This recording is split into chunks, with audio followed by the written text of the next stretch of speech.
It's 1943. America and its many allies are getting ready and raring to push back Hitler's forces.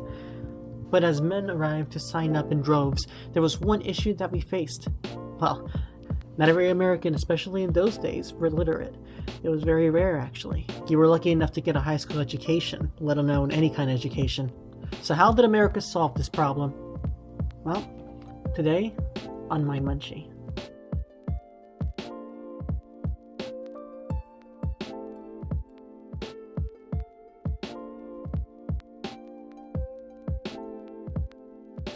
Produced between the years 1943 through 1945, Private Snafu was created as a means to an end. If a soldier couldn't read or couldn't speak very good English, these cartoons were made to fill that need, and that's where Private Snafu comes in. Imagine a soldier that with every move that he made, he messed up a little bit and made things harder for everyone else. And yes, for a lot of you out there, this could be seen as propaganda, and I will warn you that there are some less sensitive jokes. Do I support that? No, but I think it's ignorant to turn a blind eye to something in the past, because that's how we mess up and do it again.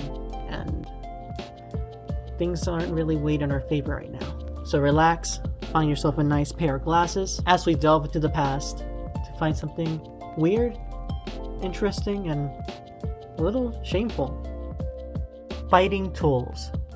The episode begins with Snafu blissfully resting in his tent, singing about how he'll be the world's greatest hero. This of course is completely contradicted by the fact that he has his service rifle sticking straight in the mud. But as Snafu sits unaware, a Nazi approaches from the east and somehow manages to get the drop. But as we can see as a running theme for this episode, he is foiled time and again by the lack of care he shows his weapons. This goes on for a while, each time escalating and failing more miserably than the last, and at long last, after failing to start up his neglected Jeep, he is blown up into the sky before cutting back to Snafu, now in some kind of Nazi camp.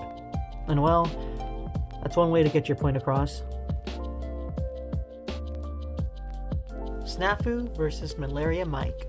The lack of mosquito repellent during the Pacific War caused casualties to reach near epidemic levels. So much so that early in the war, it was estimated that malaria caused 8 to 10 times as many casualties as in the battlefield. That's ridiculous.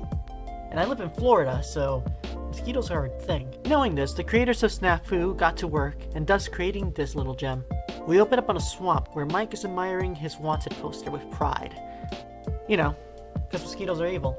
Anyway, after spotting Snafu swimming undressed at night, it became Mike's main mission to bite him. Hijinks ensue as Mike tries many a time to infect Snafu with malaria, going so far as to nearly missing him and somehow killing a tree. Don't ask me how that's possible, I have no explanation. However, Mike gets his chance to strike when Snafu neglects to put on his repellent.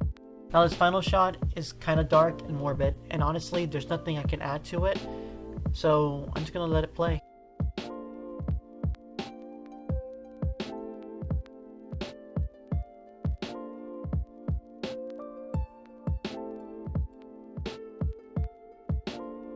Gas. The extensive use of chemical weapons during World War I had left a bad taste by World War II. And with new weapons being created every day, it was necessary to own a gas mask. The episode begins in a camp near Brooklyn having a gas mask drill. All soldiers arrive on position, and all of them arrive on time. Of course, except for Private Snafu, who struggles to find his. After arriving in line and a quick Bugs Bunny cameo, he arrives in formation, but his superiors think that he'd benefit from more training, and so he is drilled, and it looks pretty brutal. Once he's dismissed, he rebels by doing the one unthinkable thing, throwing away his mask. Instead, opting to rest under a tree at the nearby field. But no sooner than he begins resting, a plane flies overhead, releasing toxic gas. Things get stranger and stranger as the gas take on a more humanoid shape and begin multiplying, spreading, and killing everything in its way. Everything including Snafu. Or so it would seem as it slowly makes its way toward him. But by the time he's aware, it's too late to stop it. But don't worry, our hero makes it out alive. For the most part. Spies. Probably this is going to be the one that most viewers recognize if you've ever had any kind of history class. The episode Spies revolves around how easy it is to let out a secret, even through subtext. It also serves as an example to show you how easy it is to be bugged. It begins with Snafu leaving the military base, loudly proclaiming that he has a secret and how he's going to zip his lip about it.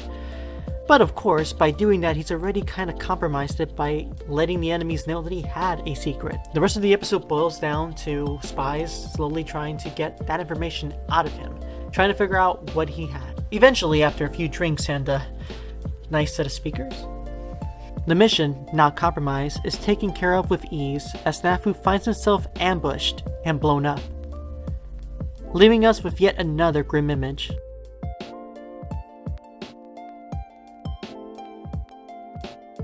Loose lips sink ships.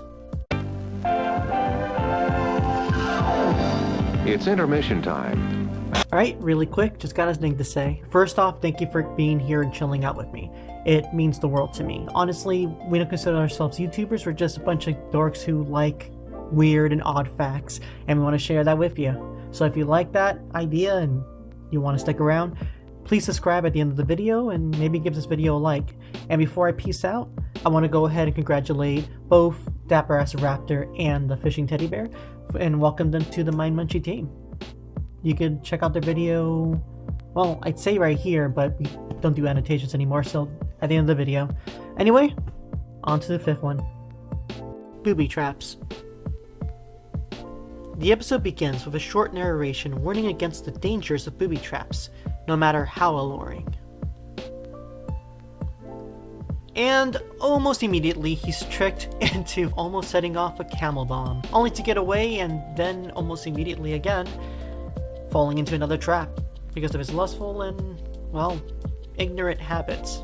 Now I'm not gonna lie, this one has a couple of good jokes and the timing's fantastic. You can really tell that it was well written, but by that same mark, it's kind of weird to see cartoon sexuality and I don't know, just these dark tones. I mean, I guess nowadays is not so bad, but I don't know, kind of fascinating.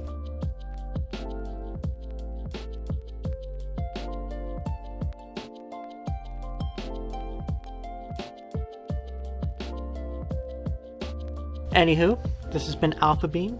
Hope you enjoyed the show. As for me, well, the way things have been going in America, I might need this video again. Till next time.